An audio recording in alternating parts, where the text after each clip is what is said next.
LaRoe in car number 71 from Sandy Hook, Connecticut, in the Rebestos Brakes and Wilton Auto and Tire Center car, it's Michael Lindquist. And then in the car that officially is a 97, but for our purposes, it is the orange 91. The driver is Ernie LaRose. That is another car owned by Jeff Hartwell and Hartwell Motorsports. So I guess it's the Bar Car Junior. The black number 91 is the official bar car. Getting ready to go racing, the late models have been entertaining all season long. 25 laps, the main event here today. Double greens are out for Brian Callen atop the flag stand, and John Warren from the inside lane takes over the top spot. He brings the field to turn one. So he whirlwinds his way into the early lead, making a move underneath Sutcliffe is Matt Lewinsky-Lowe, as he has some firepower on the inside as he tries to rip snort his way underneath Warren. 17, Lewinsky-Lowe holds on to third. The battle behind them for fourth. Chad Baxter inside, 50 outside is Benavides as they go through the turn. Up front, the bid for the lead. Sutcliffe looked inside momentarily on Warren, but fell back in line. Hard racing on the outside groove by Glenn Boss as he is perched on the back bumper as they go around to the Benavides car, and Benavides almost ran into some turmoil. The back end wanted to become the front end. That car roped back in. Boss right behind him in a 3-car, challenging to the back bumper. Looks high on the back straightaway. And the 81 of Charette down to the bottom. Boss across the nose of Charette. Charette didn't like it, and he got into his back bumper on the back straightaway. And the top 3 can fit in a dustpan. And picking up the dust. Lewinsky-Lowe in third, battle for the lead. Warren trying to get there. Sutcliffe goes out of shape. They go into the grass. And in trouble was Warren. He spins it around like a helicopter propeller, and the yellow comes out. And amazingly, Joe, we only have one incident, and that's in turn number 1, where Ernie LaRose was hanging out. But it could have been a catastrophe. He had some problems with it running it last night, so he went back to this machine, which he had campaigned a few times last year in this 22 car. It's got a different motor in it and a different setup, and so he's trying to figure out how to make this car work as well as the other one. Well, he has had plenty of practice at it, as he started with that car earlier in the season. He will line up alongside Woody Pitcat. And up at the front, maybe a bit of surprise, but John Warren is still there. As the yellow came out for Ernie LaRose, it did not come out for him, so the fact that he kept going, even though he spun, he is able to maintain his top spot. So Warren gets a bit lucky here and has a second opportunity by the way the cards fell, and he takes advantage of it. Look at a strong start for John Warren. Comes across the nose of Walt Sutcliffe in the high groove by the time they hit turn number 1. And John Warren with the race lead. Now Lewinsky-Lowe working the inside lane. Wheel to wheel on the back straightaway. Sutcliffe, though, with a slight advantage. And William Wall has come from 6th to 4th during the time he was on the backstretch. So some upward mobility for Wall. A little bump between him and Baxter. And now going to the inside is Walt Sutcliffe. He has some momentum. He'll drive Warren up the hill through turns 1 and 2. Meanwhile, trouble for the point leader. It's Nick Johnson, who was 4 wide in turns 1 and 2. His car goes to the high lane of the racetrack, scuffs the outside wall ever so slightly. One car, the Tucker machine, still paused up there in turn number 2. Perry is 6 positions on the racetrack. So they've raced all season long, and it all comes down to 6 passes of whether or not you can win the championship or not. And so it's that close. There's a lot on the line here in today's event. And the deciding factor could be the qualifying race on World Series weekend, because points will be given to that, and that could go a long way in determining our 2018 champion. It is going to be a nail-biter at the World Series. Point in case, today they came in 8 positions apart. Now 6 positions after qualifying in the favor of Tom Carey. Meanwhile, Pitcat loses the handle, drives into the back of Nick Johnson. Johnson goes spinning, and Pitcat is in the Doesn't happen very often. If your name isn't Keith Rocco, you usually restart on the outside, but that is not what the veteran Walt Sutcliffe wants to do. He came back to Connecticut 4 years ago, and he has just been in about every division and every touring series imaginable. And right now he's looking for a quick getaway against Matt Lewinsky Low as we come back up to speed. Here we go. Pace car is in. Sutcliffe bottom. As we get ready to go underway, Lewinsky Low up high, and Sutcliffe will run high on the start, and that allows William Wall to go 3 wide into turn 1. Wall pokes the nose underneath. 3 wide for the top spot through turns 1 and 2. Daredevil move by William Wall. He is able to get by Sutcliffe by a breadcrumb. Now he's going after Lewinsky Low. Tom Carey, he could have a big point day today as he swoops underneath Sutcliffe, and he's attacking William Wall. Chad Baxter into the wall straight away, but everybody's able to carry on as they were battling 3 wide for the 5th spot. But up front, it's Matt Lewinsky Low, William Wall sitting in 2nd, and side by side now for 3rd. Tom Carey working the bottom of Walt Sutcliffe. As Tom Carey, a pretty good guy to race side by side with, a pretty clean driver, trying to get his little hump against that Sutcliffe as they barrel their way into the 2nd quarter. Look at Tom Carey. He is trying to leave Sutcliffe and go after William Wall. Back straight away they go. It's Carey the 3rd inside. Sutcliffe hanging tight though as he drives deep into turns 3 and 4, but Carey still rolling the bottom. He's got 3rd. Now he wants 2nd across the line. It's Carey to the inside. Wall up high. And Carey is in 2nd. Meyer deep in the pack is Nick Johnson, so we could have a drastic makeover in the point standings if Carey can maintain his position. On the back straightaway, it's the 81 Chevrolet. Robert by Benavides. And he gets hit by Benavides on the back straightaway. Caution flag is out. 7 laps in to K&N. We've got 9 more of those to give away, by the way. Okay, and the right answer, Glenn Boss. So that is the answer to the trivia question. Glenn Boss in car number 3 will start to the inside of row number 4 here in this limited, or this late model feature event. So you got me talking about limited sportsman here all of a sudden. Okay, I'll take that back. We are ready for a great restart between Tom Carey III and Matt Lewinsky Low. Off turn 4, Carey the 3rd on the bottom of that neon number 5, but Lewinsky Low, the auto go car, really gets after it here on these starts as he runs the high lane. Out in front, takes the top spot away, and Carey will have to settle for 2nd. And here comes William Wall. He has leverage on the inside, trying to poke his nose underneath Carey.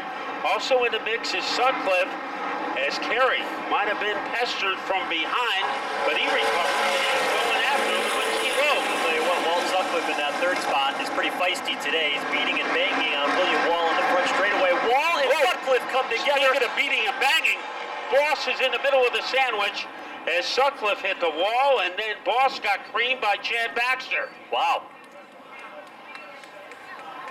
Just as you said, he was beating and banging restart as Matt Lewinsky Low has elected to go to the outside lane.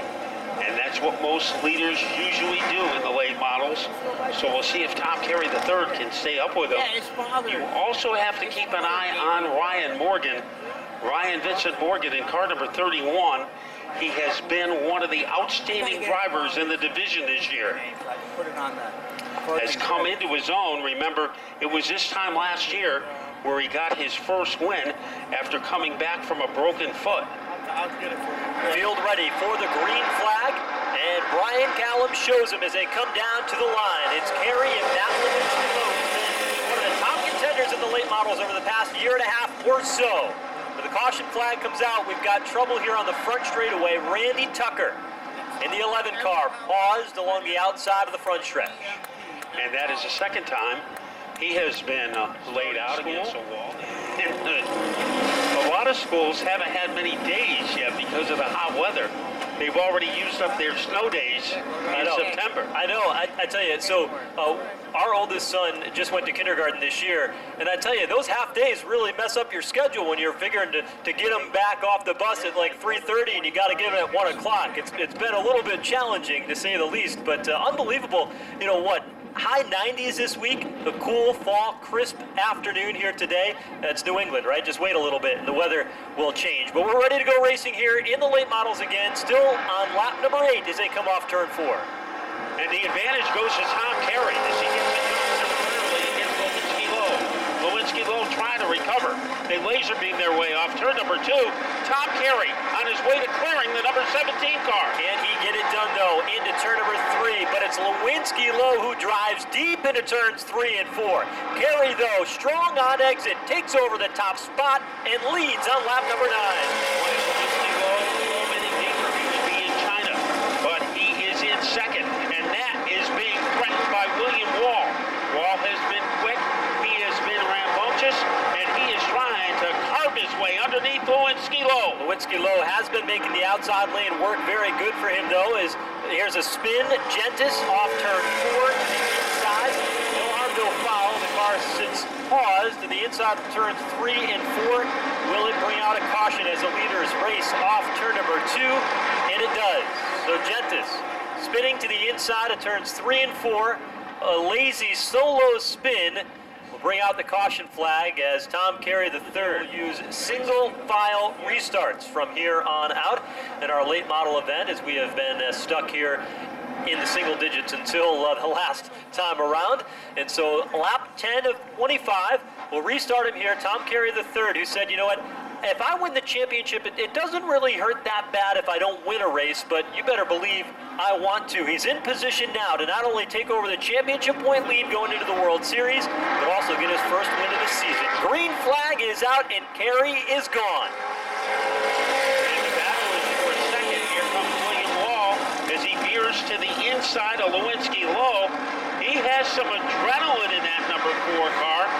Also, you have to keep an eye on Nick Johnson. He is starting to bob and weave his way through the field.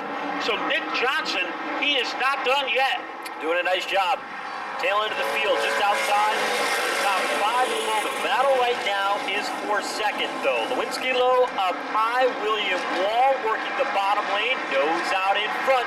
Now Jennison quickly closing in. Goes high for the moment to try to follow Lewinsky Lowe on through. And maybe he should have followed Wall, because Wall is able to blister his way into second. Now going downstairs is Jennison. He does follow William Wall, and he is able to get by Lewinsky Lowe to move into 3rd place. Jennison, in a car that he hasn't driven for a handful of races here at Thompson Speedway, has got that car running pretty well right now to race inside the top 3 as Lewinsky Lowe falls back to 4th. Quickly closing into the back bumper is Brian Morgan in that black number 31. Behind them, Johnson is on the move. And he is able to get underneath Gutierrez to pick up a position. So he is in the top 6. So if he can keep where he is, he should still be very close to the point lead at the end of the day. It's a Tom Carey runaway. And look at that Buddy Charette car. It looks like a deflated balloon. He's still staying out on the track, though, as he circulates around the bottom lane of the racetrack, able to pick up a few more spots as we approach 15 laps complete. So Tom Carey III out in front, but does William Wall have anything to challenge Carey in the final 10 laps? History will show you that William Wall is fast in the second half of the race. Will that be the case today? Yeah, he has a reputation of being a closer, and he will need those closing capabilities. Buddy Charette now has decided to come off the track, so he will rest in spectator country. There is no rest for Tom Carey because he knows what William Wall is capable of. How about Nick Johnson? He's had 3 spins in the race today. He's trying to crack the top 5 as he drives underneath Brian Morgan on the back straightaway. 2 black late models, wheel to wheel. Johnson inside, Morgan up high off turn 4. And it is Johnson. What a comeback he is making. Brian Morgan is always a tough guy to get by. And Johnson does it. So Nick Johnson has infiltrated the top 5. Good run by Johnson. Good way to recover. What champions are made of. Let's see if he's got anything for the back of Matt Lewinsky Lowe. He quickly goes on the attack. Drives to the inside off turn number 4. And Johnson is on the move. Wheel to wheel now for 4th. You know, for the first 10 laps, it was like Nick Johnson was trapped inside a cement mixer. He was thrown in all directions, but he has one of the fastest cars at this stage of the race. I don't know how he was able to do it, but that car is a rocket. He's trying to prove it against Lewinsky Lowe. Remember the work that the crew did under that caution flag to fix that spoiler that was up a good handful of inches. Now they press that downward to get the speed on the straightaway. And that seems to be paying off for the 6 car. He gets loose that time off turn 2 and falls back in line behind Lewinsky Lowe. Battle for second. Here comes Jennison as he tries to stuff it underneath the floor of Wall. He's quarter of the way there. Now he is gorilla taped to the back bumper of the 4 car. But Mark Jennison, he is a flare. We're less than 5 laps to go to the finish line. And here comes Jennison. Emphatic, bold move to the inside. Trying to rustle second away from William Wall. Fender to fender off turn number 4 to the line with 4 laps remaining. Wall runs a high groove off the end of the front straightaway while the bottom lane belongs to Mark Jennison. Advantage, William Wall. Off turn 2, he takes over sole possession of the runner-up spot. The never-give-up kid, Nick Johnson, once again attempting to get underneath Lewinsky Lowe. Lewinsky Lowe goes high between turns 3 and 4. And look at Nick Johnson moving into 4th place by a nostril. Johnson, aggressive, going after everything he can over the final 3 circuits. He pokes the nose out in front, but Lewinsky Lowe fights back in the high lane of the racetrack, dead even off the end of the back straightaway and into turn 3. Nick Johnson refusing to give up the point lead as he tries to work over the 17 of Lewinsky Lowe. Carey still in command with less than 2 laps to go. But the question mark is hovering over 4th place. Here comes Johnson again. Lewinsky Lowe had a good exit off turn number 2. Jennison looking inside for second. Wall slides up the racetrack and Jennison gets through with 1 to go, but Wall looking back underneath for the crossover move here on the final lap. Could this be retaliation from William Wall? Not that time, as Jennison pulls away. Tom Carey on the verge of victory. Jennison in second. Here comes Carey as he waltzes around turn number 4 for the final time. And for the first time ever, Tom Carey is one at Thompson. Getting the victory, Jennison in second. In third is William Wall. In 4th, Matt Lewinsky Lowe. Nick Johnson